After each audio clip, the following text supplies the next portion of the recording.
Welcome to another drag race related channel. It's been a few months since my last video, guys, and I just want to say that I'll try to be more consistent with my content from now on. I have so many ideas for so many videos, but it's really hard for me to find the time to create videos for YouTube, but I'll try my best. Now, for today's video, I will rejudge the second season of Drag Race Italia. In all honesty, I don't think that this season as a whole needs a rejudging because most of the judges' decisions were fine to me or hardly debatable, apart from a few sporadic instances. Still, this being Drag Race, a few decisions felt a bit forced or production driven, so I thought it would have been interesting to see how different the season could have developed by looking at it from an external and as objective as possible point of view. But now, without further ado, let's have a look at the scoring system that I use every single time. As you can see, I'm going to give 5 points for a win, 4.5 points for a top 2 placement, 4 points for a high placement, 3 points for a safe placement, 2 points for a low placement, 1 point for a bottom placement, and 0 points for the elimination. And then I'm also going to give 1 point for a mini challenge win.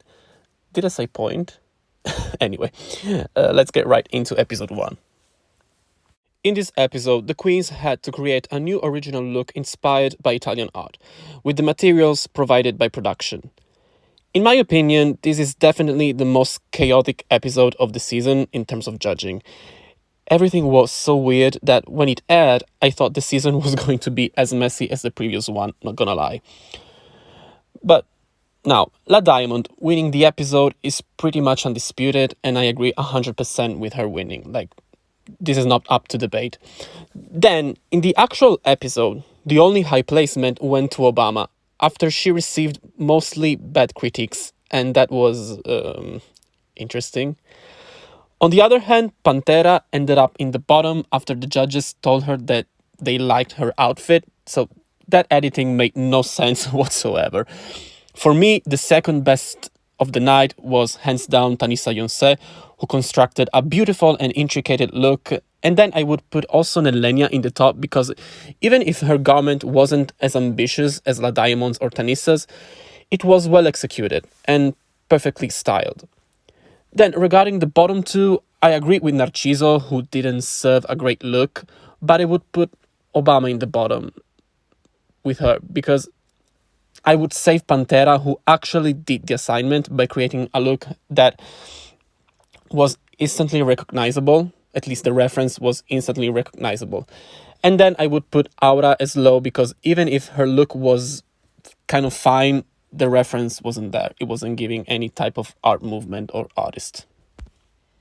Now, even though I think that Narciso is a great performer, I still think that Obama would win the lip sync, so Obama stays in the competition and Narciso goes home. Now, talking about episode 2, where the queens had to act in a soap opera for which they had to write the scripts, there isn't much to say about it, honestly, because I agree with almost everything that the judges decided. Obama and Tanissa were the weakest of the week, and Obama won the lip sync. And I know some people think that either La Diamond or Nelenia could have also won the challenge. And even though I agree to a certain extent, I think that Aura did just as good, and she had the leading role in the strongest group of the two. So to me, her win is perfectly fine, and I don't really feel the need to change it. I don't think that was rigged. I think it's fine, and she deserved it. And my only reason for Joffre being low is that even though she had a very funny joke at the end, throughout the entire scene, she wasn't really doing or acting much. So that's the only reason she's basically low by default. As far as it goes for episode 3, Snatch Game, for me it should have been a double win between Nelenia and La Diamond. Nelenia's Le Noir was hysterical and hands down one of the most absurd Snatch Games ever. She literally had Tommaso crunched down to the floor from laughter, and then La Diamond perfectly embodied the character of Cristiano Malgioglio and did a masterclass in improv by responding to the situation exactly as the character would have done. Also, Joffre did an amazing work. Her penguin was hilarious, and she served one of the most iconic jokes of the night. Lupesh! Sorry if you don't get it. But then, anyways, when it comes to Pantera, I don't think her snatch game was bottom worthy, even though her runway wasn't really good. Her snatch game wasn't great, but the character was there and she got a few laughs. Then La Petite Noire surely was the worst in the challenge, but she definitely had the best runway of the week. And one of the best of the season, in my opinion, and it was the kind of runway that should save you from the bottom. The bottom two for me are Aura and Obama. Aura because both her snatch game and runway lacked execution. The ideas were there, but in the challenge, she wasn't really funny except for a couple of jokes, and her runway could have been executed better. Her makeup was great though. Then, when it comes to Obama, her jokes in the snatch game didn't really land, even if her characterization was fine. But as the judges said, Barbara D'Urso is one of the most imitated women of Italian television, and we've seen hundreds of better impersonations. It really wasn't the best choice for Snatch Game. Then I loved the concept for her runway, but let's be honest, it was messy. For the lip sync, given that this is Obama's third time in the bottom and Aura's ability to camp up a performance, I think Aura deserves to stay. I think she would win the lip sync, so Aura stays and Obama goes home. And now, I really don't want to spend too many words on the car crash that was episode 4. To this day, I still don't understand what the challenge was or was supposed to be, and I'm still mad at how they wasted the girls from season 1. Anyway, La Diamond was literally the only one who got a few laughs from the judges, so her win is undisputed. Elenia and Skandalov kind of deserve a high placement for at least trying. La Petite wasn't funny, like at all, but I wasn't even cringing, so she's safely safe. And then I would put Aura as low because she had the advantage of pairing up with the girls, but she wasn't really able to exploit the walking fever dream that is Lukisha Lubamba. And then I actually agree with the original bottom two, and I don't think any of the two won the lip sync, so I don't think that sending Pantera home was rigged, so I'm sorry. Pantera goes home, but Joffre stays in the competition. Also regarding episode 5, the Lady Gaga musical, there isn't much to say. I like the idea of the top two lip sync, and I agree with La Petite and Elenia being the strongest two of the group, even though I think Aura was really strong because her vocals were top notch. Then I agree with La Petite winning the top two lip sync, and I also agree with sending no one home to reward them for the good challenge after the train wreck that was the previous week. So let's just move on to episode 6, which is the makeover. Nelenia still wins and obtains her second win, while La Diamond and La Petite get their much-deserved high placements. Now, even though I didn't really like Skandalov's makeover, I think it was way better than Aura's. Like, Aura looked great, but her partner, who was the challenge, looked way worse than Skandalov's partner. So for me, Skandalov is safe. Then, in the lip sync, I believe that Aura would have played it dumb, like in the best way possible. So I think she would send Joffre home. So Aura stays in the competition and Joffre goes home. When it comes to the roast of episode 7, I really don't agree with La Diamond winning. Yes, her runway was great and her roast was good. Still, I don't think her roast was as funny as Aura's. And just like the judges said, I wasn't really crazy about La Diamond bringing her jokes throughout the entire thing. Like, everything about Aura's performance was smooth and she seemed like a professional stand-up comedian.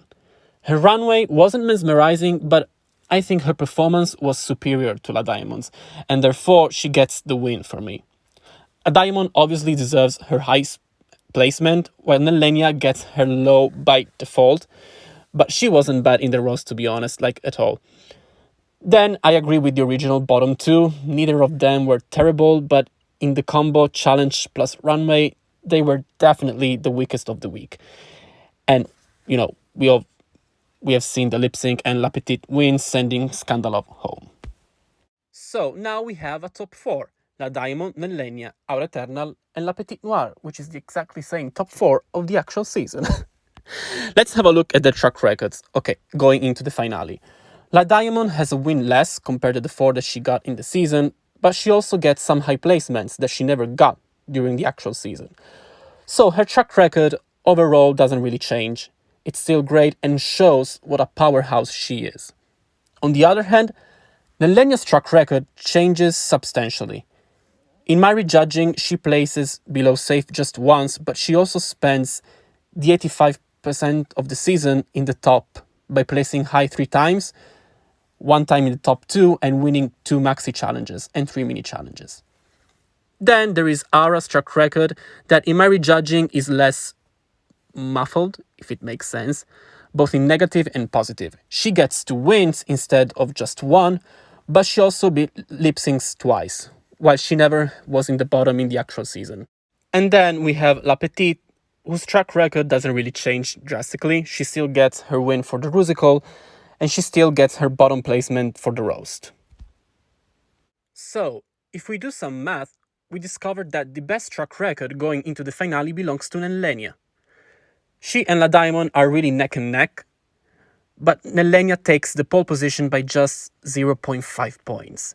Both have stunning track records, and competition-wise, they are both perfect candidates for the crown. Then, even with all the different placements, Aura and La Petite fall a little bit behind the other two, just like in the season. But now let's talk about the finale.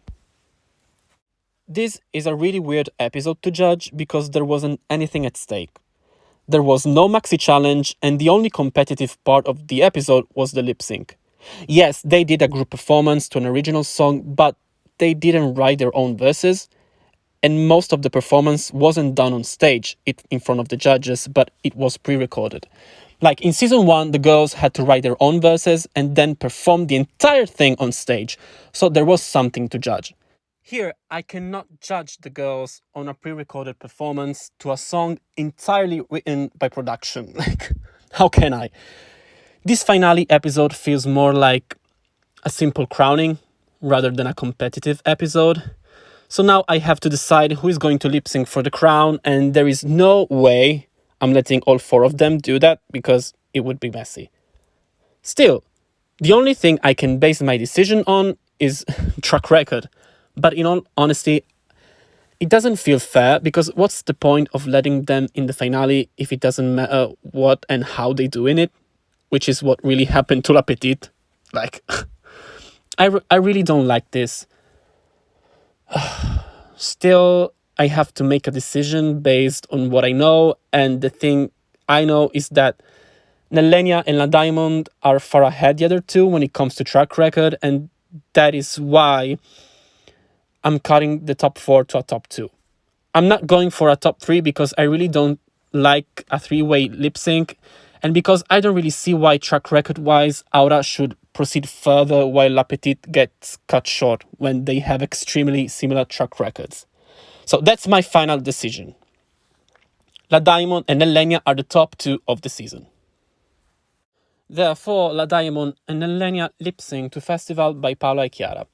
And it is time to decide who is going to take the crown. And looking at how the 2 of them did in the original episode, I have to say that even after the lip sync, they are very neck and neck. So it's a tie. No, it's not. I'm kidding. I think one of the 2 did slightly better, and taking into account also track records, the winner of this version of Drag Race Italia Season 2 is... Pretend I'm RuPaul. You know that they always use these weird sounds before announcing the winner. Nellenia! This was an extremely hard decision because the 2 of them were so close that I even considered a double crowning. But let's be honest, no one really likes that. Nellenia did slightly better track record wise and was a tiny bit stronger in the lip sync, so that's why she takes the crown. But let me be clear about something though. This video is not trying to imply in any way that La Diamond should not have won or that she was favored in any way. She killed the competition and deserved to win 100%. She has been a fantastic competitor both in the actual season and my personal rejudging, and no one can take that away from her. I simply had to take a decision based on my point of view, and according to it, Nelenia takes the crown. So let me know what you think about this rejudging. What are your opinions on the season, on the winners, and all in the comments. And that's the video. So please consider subscribing, also because I have the intention to be more active from now on the channel. And yeah, that's all. And if you don't agree with me or my decisions, well, babe, I really don't give a fuck.